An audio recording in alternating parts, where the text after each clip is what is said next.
In today's video, I'm going to be showing you how to do the water pump replacement on a 2014 Chrysler 300 3.6. Right now, customer complaint, car is overheating. Now, the reason why I was able to determine it was the water pump, because I had zero circulation. It took about almost 7 to 10 minutes for the car to heat up to about 215 degrees. So as soon as we got right there, I just turned it off to not further damage anything. So what I did was I put a light right here, so as soon as you start the car, you should see circulation coming up right here. So the coolant should be hitting through this little bubble, or the back end of this, and you should be seeing fluid. I am not seeing any circulation whatsoever. Also, you can actually check to see if you see the coolant just moving around. Didn't see any of that. Thermostat's not a problem on this, but I will be replacing the thermostat on this. So we're going to do the thermostat and the water pump replacement on this video. So it's going to be a 2-in-1 video on that. This should be a little simple cakewalk. Shouldn't be nothing too crazy. This will definitely save you a few $100s on that. Now for the water pump, if I remember correctly, I think there's a placket housing that bolts up to it. I've done one of these, but it's been like about a year that I have done one of these. So, all right, we're gonna go ahead and get the video started. If you haven't already, give it a thumbs up, comment down below if you have any questions, and hit that subscribe button for more upcoming videos in the future. And we're gonna go ahead and start this video right after the intro.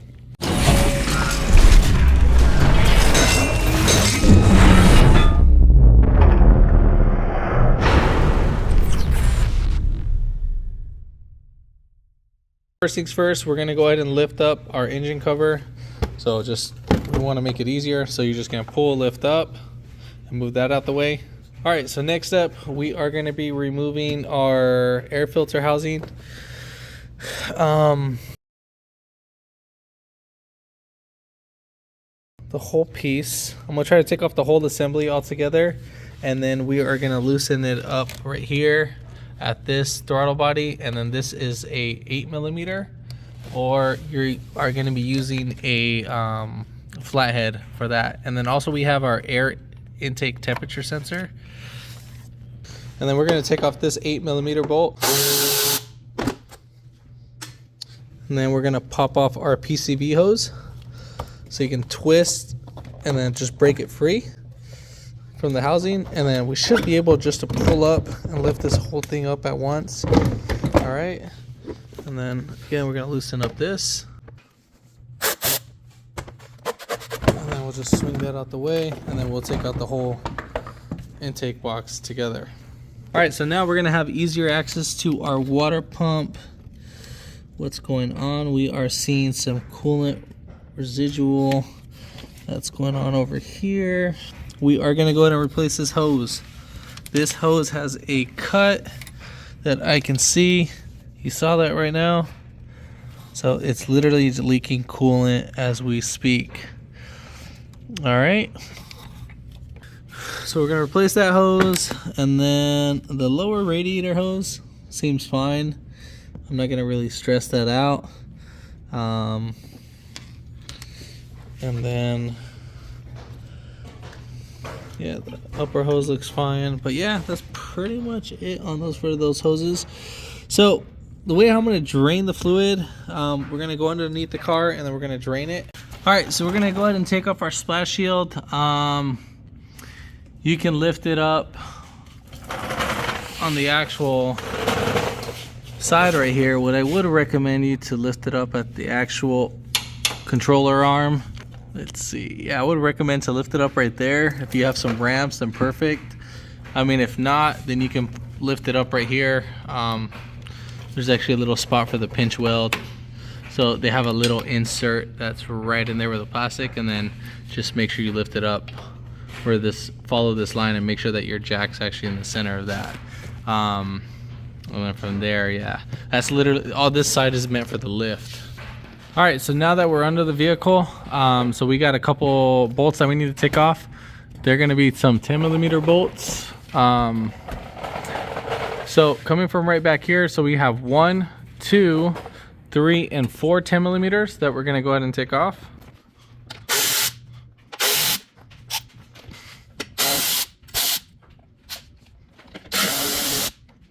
Now that we have those bolts off, the splash shield should come off. All right, now that we have that off, we can let our coolant drain. I think I'm gonna go ahead and replace the, no, it's just the upper hose. I might replace the lower hose. I'm just gonna see what the customer wants to do. All right, so coming right over here in our belt tensioner, or the engine bay, we are gonna release the tension on our belt tensioner. So right over there, you are gonna be using a 3/8 ratchet. Let me go ahead and see. We're gonna go ahead and put our ratchet, and we are gonna be doing like lefty loosey on that.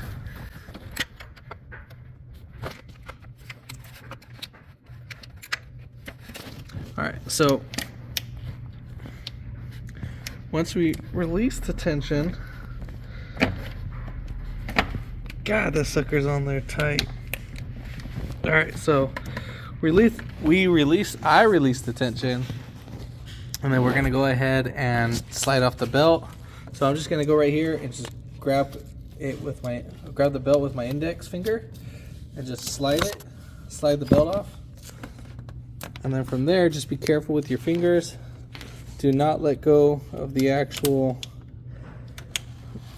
ratchet because you don't want to break anything.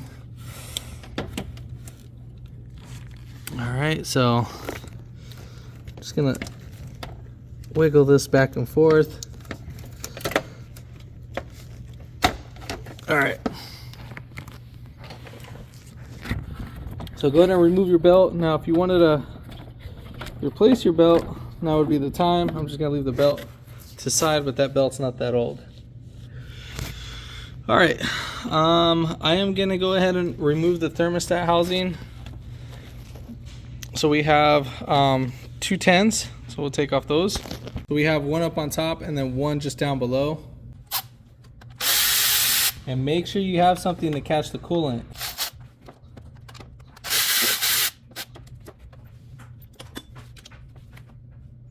Well, obviously that's not good. Huh. Wonder why. So now I know why we don't have our circulation on this, because we ain't got no coolant. But it's crazy because we have coolant in the actual recovery tank. So that's the crazy part. I called the customer, I asked them on it, and they still want to go ahead and push through with the water pump because they're like, well, hey, you know what? Might as well because we're already there. So I already gave them the option on that. So we're just going to go ahead and push through it. All right, so we got a number of bolts that we need to remove. Now, just keep in mind, if you don't have the new water pump with you, mark each bolt of how it goes. So we have a couple 10. So we have 1 10. So we have 1, 2, 3, 4. It should go all the way down 2, so it should be swinging all the way down over there. We have those, and then we have a couple. We have 1 15, a couple 13s. So if you wanted to, you can get a cardboard and then just lay them all out like in the actual cardboard, and I'll show you that in a little bit. So I'm going to be using a box just to put the line of order because I don't have the new pump available. So however you want, we'll just go ahead and set it up in the order that we do take it off.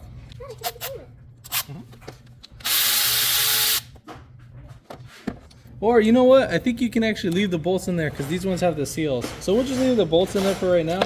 So I'm going to be removing these hose clamps. So we're going to take off this one. This is for the heater, and then we're going to take off the lower radiator hose.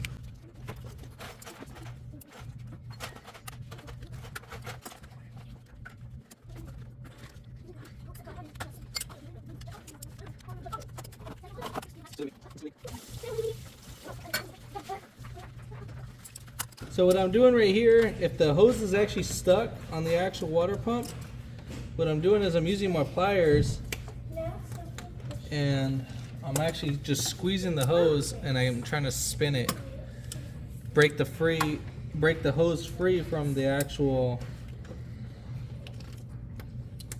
from the metal pipe. All right, so now that I broke that free, should be able to push this one down. I know I said this was a 15, but this is actually a 16. So I don't know if you guys saw that, but I was talking about this bolt right here. So this is the 16 mil. So that was the only one that I just loosened up. And then I'm just taking off the idler pulley, and I'm going to set this one off to the side.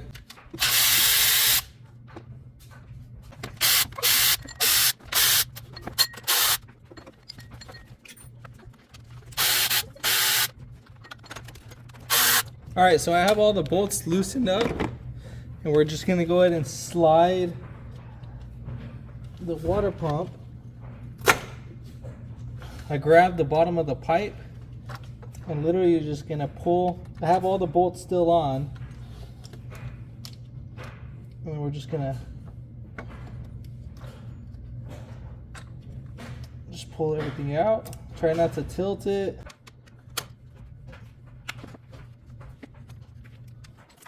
Alright, so this is pretty much how I have it. So, and I'll show, there's like another bolt that's down here, and that's actually on the timing cover, and that's the one that you don't want to touch, so just don't get confused. This is the only bolt that's going to be right here that you're going to touch, and then that's the one that's, it's kind of like, the only way to see it, you can't get it from up top, but you can actually look down at the, behind the crank pulley, or look through the, look between the actual timing cover and then the crank pulley, and you can guide your 10 mil to actually go right there. The way how you can actually see what bolt goes where is, here's the actual length of it. So starting from the bottom, take a picture if you need to, so you have an idea. I'm just trying to show as much as I can, just in case if you guys get messed up.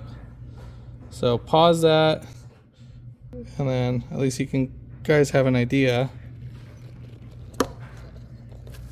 It's probably going to be about 3 sizes. I'm just going to pull all the bolts. So yeah, so we have about 4 different sizes, sorry. So we have these 3 10s, these 4 10s. I'm sorry, 4 small 10s, 4 long 10s, 5 long 10s, and then 1 16 millimeter, and then 1 13 millimeter, and then we have our idler pulley that's connected right there. All right, so next we're gonna go ahead and clean up our mounting surface. So you are gonna be doing around the thermostat housing and then the water pump too as well. So I'm gonna use a steel wire brush, and then once I'm done cleaning that, we'll go ahead and get back to the video. All right, so our old water pump has these little rubber inserts. Now you don't need those rubber inserts. Those are literally just to keep the bolts in place from like pulling back during install. So if you wanted to just slap on everything. Now some of the water pumps that you might get might come with them. So just depending, I've seen them where they do come with them, and I've seen them where they don't, just depending on where you get the water pump from.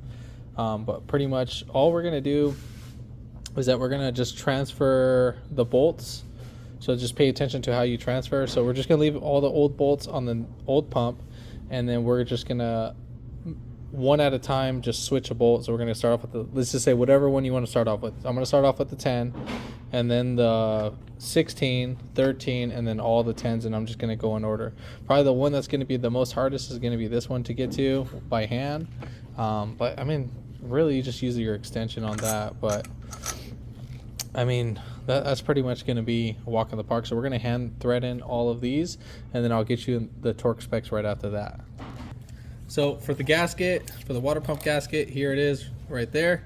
The indentation, the way how you see it, just like that, there's only one way you can put this. You cannot, I mean, you cannot mix this up. I mean, if you do, then, I mean, God bless you. All right, so there we have that. So let's go ahead and then start installing it. These 2 nipples are going to be pointing down.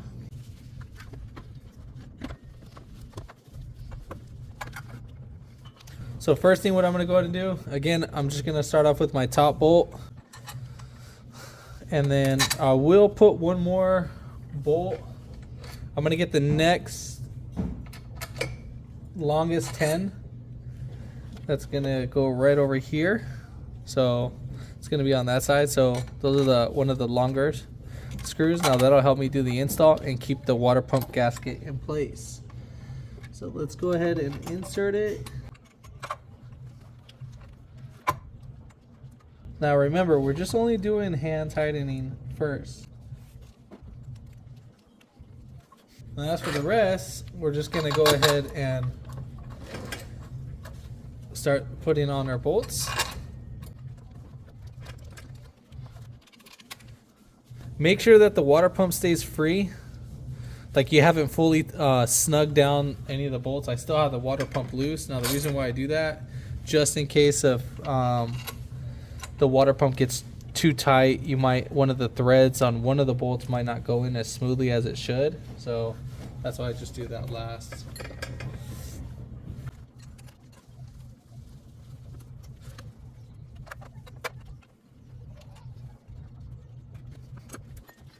So the trick for the bottom one, I'll just say, if you have either silicone or like any like lubricant grease, whatever, you can actually, just gonna put some grease on the actual bolt. And then that'll keep the bolt from actually falling down on that. So that's the reason, that's a little tech tip. Or you can use a magnet.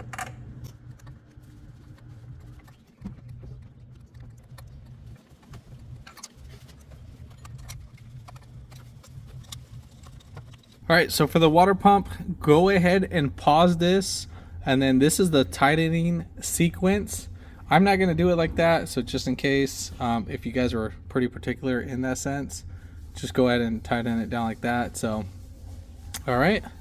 Now for the torque specs, you are gonna be doing all the little 10 millimeters. Those are gonna be torqued down to 9 foot-pounds. That one 13 millimeter, or I think it's two 13 millimeters, is going to be torqued down to 18 foot-pounds, and then the one that's the 16 millimeter is going to be torqued down to 41 foot-pounds. Now you see M6, M8, and M10. I'm not worried about, that's the thickness of the bolt. So once you tighten all those bolts down, you are going to re-tighten everything again just to make sure they haven't adjusted. So go ahead and do that, and then pretty much we're set on that.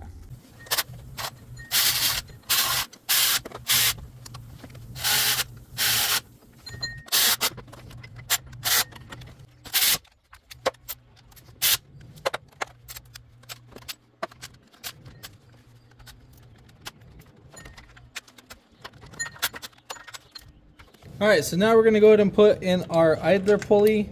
Now this is gonna be torqued down to the same as the other 13 millimeter, because obviously this one's 13 mil. So it was the first torque specs that I told you. So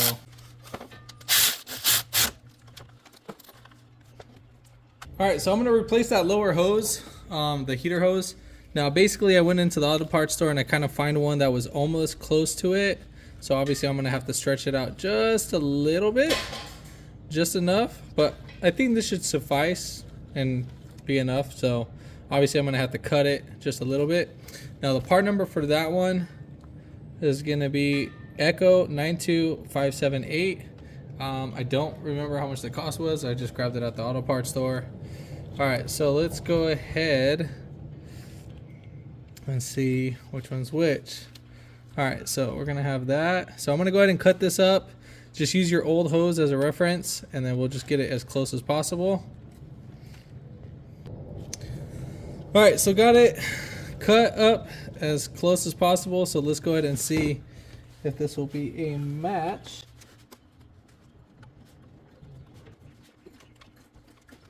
Yeah, so that'll work out. So we're good on that. All right, so I'm gonna go ahead and tighten down this hose. Just need to get it a little bit more in. I'm actually going to take off the old hose clamps and I'm going to put in some other clamps. Do not reuse these hose clamps for that hose. Try to get some other tie down hose clamps. All right, so now that I got these clamps on, what we're going to go ahead and do is we're going to go ahead and put on our lower radiator hose.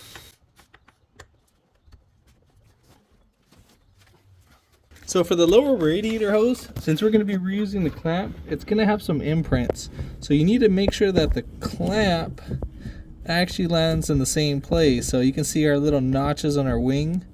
That's going to be right there. That needs to land on the same spot. So just make sure you do that, and then you can use a flathead to push down on the actual clamp.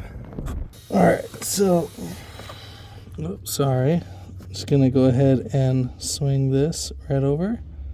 I'm just going to leave it in a position, and then you're going to get your flathead. You can adjust it too, always later. So you're just going to push down. God, this sucker's on there. So we're going to go ahead and release the tension on our actual clamp.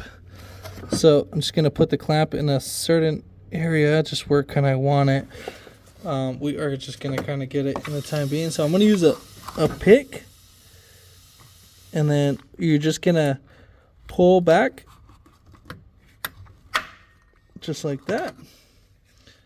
And then if needed to make any adjustments, you can. So right here, so you see how the clamp is not fully pressed or not fully seated. So I mean, we could potentially have a leak. If you had a pressure tester, you can play with that, but I'm just gonna, all I gotta do is just bring it down just a little bit. Sorry, I'm just kind of looking, but that's where it should be, and how every clamp will be a little bit different. All right, so now we're ready to put on the actual thermostat.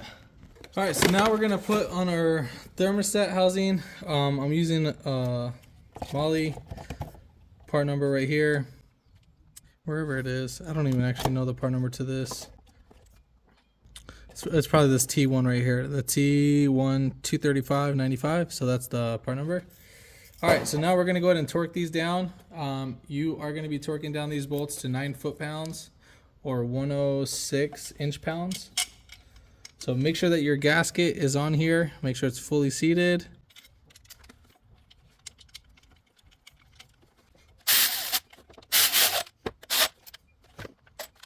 All right, now we're gonna go ahead and put on our belt. So the belt diagram, well, I'll go ahead and show you the belt once I'm done.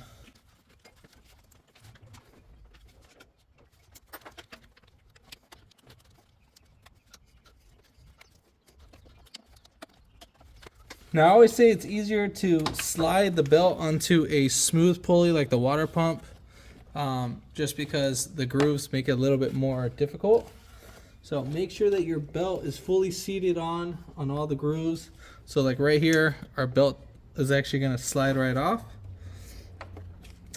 And let's go ahead and get that fixed.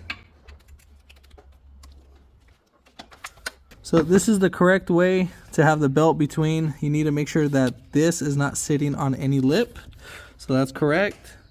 So there's the belt diagram. So we got, the belt's going to go under the crank, over the belt tensioner, around the alternator, over the idler pulley, and then we're going to come swing right around the AC compressor and then whip it right back down to the water pump, and then we're going to be right back at the crank pulley. So, and that's pretty much it for that, and we're going to go ahead and hook up our upper radiator hose. All right, so just going to go ahead and remove this clamp.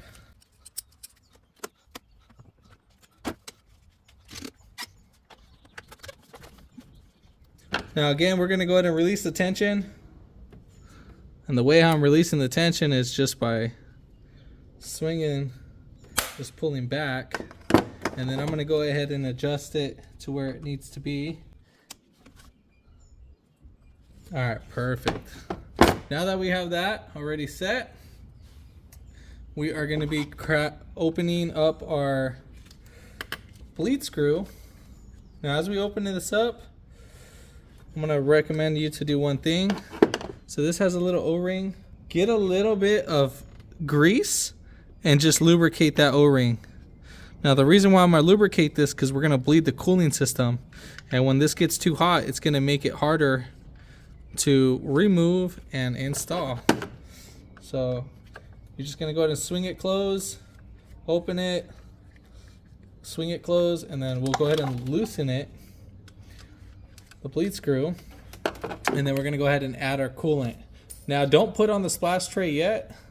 Leave the splash tray just in case when we need to bleed the cooling system, so that the coolant can actually go somewhere. So when you're adding coolant, make sure that your bleed screw is staying open. Do not close it.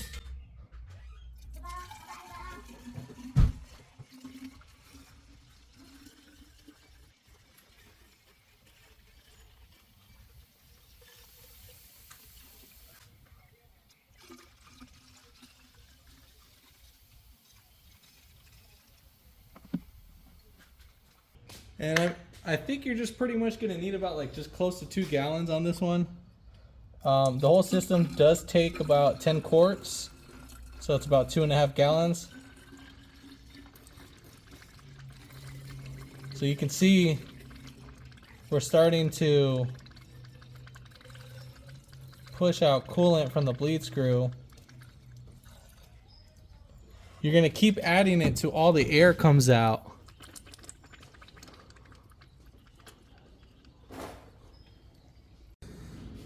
All right, and then usually what I let it do, after all the air starts coming out, I'll go ahead and squeeze the upper and lower radiator hose. At least I will try to get out some air, and then I will loosen up the screw, and then you'll hear more air come out. So I will go ahead and do this a couple more times so we're not wasting up too much coolant.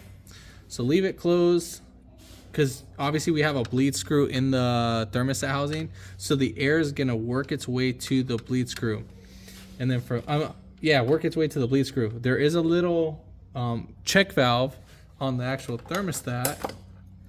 So right here, let me go ahead and take this off, and you can replace this unit just by itself.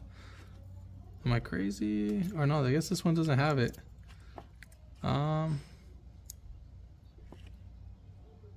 Oh no, it's actually on the housing. Here it is. Yeah, it's right here. So the actual, this is the little bleed screw right here, or it's a bypass screw, and then from there that will let the air get to the actual bleed screw. So we'll do it a couple more times. So I'll just squeeze this,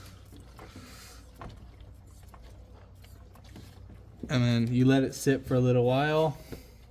I would say like walk away for 5 minutes, do something real quick, and then open it again.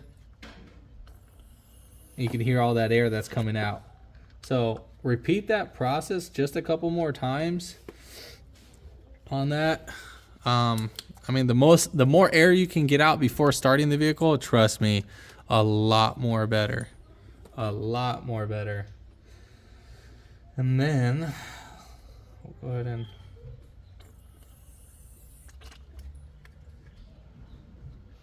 that's why I like squeezing the hose too. That will kind of get certain fluids, certain coolant in certain areas where we actually need it. All right, so let's go ahead and crack it open again.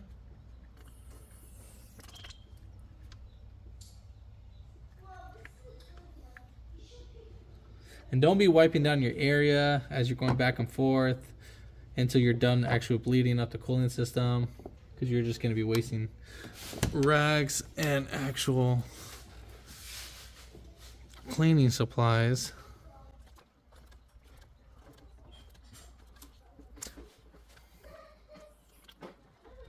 All right, so gonna do this for another like 5, 10, 15 more minutes. We'll see, depending until it stops bleeding out air. But it looks like in the intervals, the air bleeding procedure is actually getting reduced as we're bleeding it. So now more coolant's actually starting to come out. As you can see, the coolant's actually coming out a lot more faster. So now we are going to be I cleaned up the area, by the way, just a little bit, just for the time being. And then we're going to just go ahead and put in our air box.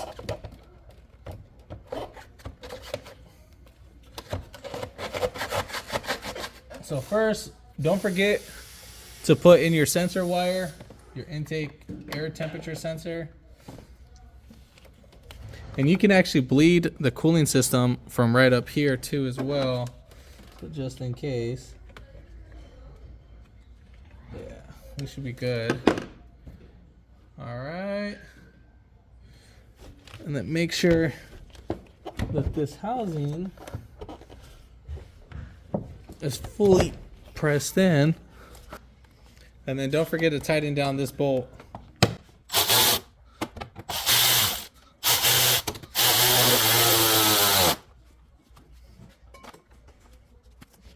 All right, at this point, we are ready to start the vehicle. Leave your radiator cap off, clean up your area.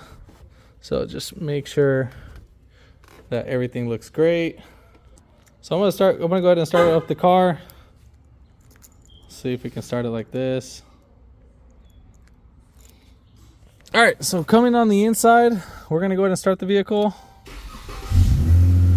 And then in the meantime, we're gonna go ahead and put our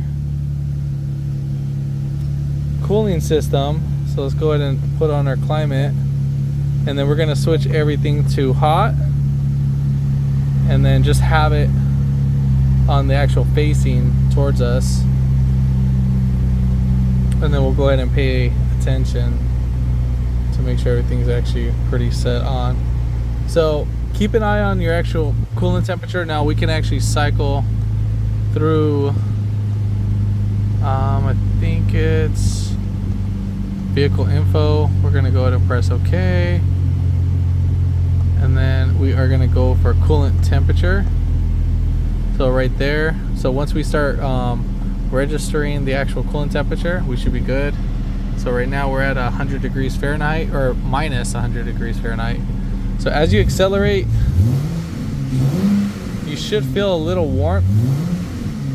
If you do feel warm as the temperature is slowly going up, then you know for sure that you bled the system. So now we're at like 104. So I feel a little heat coming on. And then that should be good. So, and then that's pretty much it.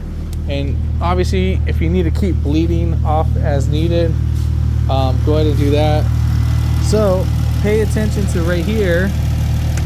So you can actually see, I don't know if you guys can see that circulation going on right there. That's something to pay attention for. So it's kind of hard to see through the camera, but if you're in person, you can actually see the actual circulation.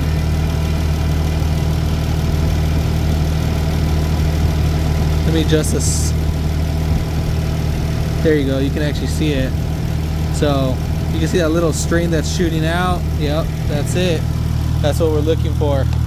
Other than that, just keep an eye on your actual coolant temp. Make sure nothing's leaking. And then once you're done with that, put on your cover and then go ahead and put on your splash shield, and that's it.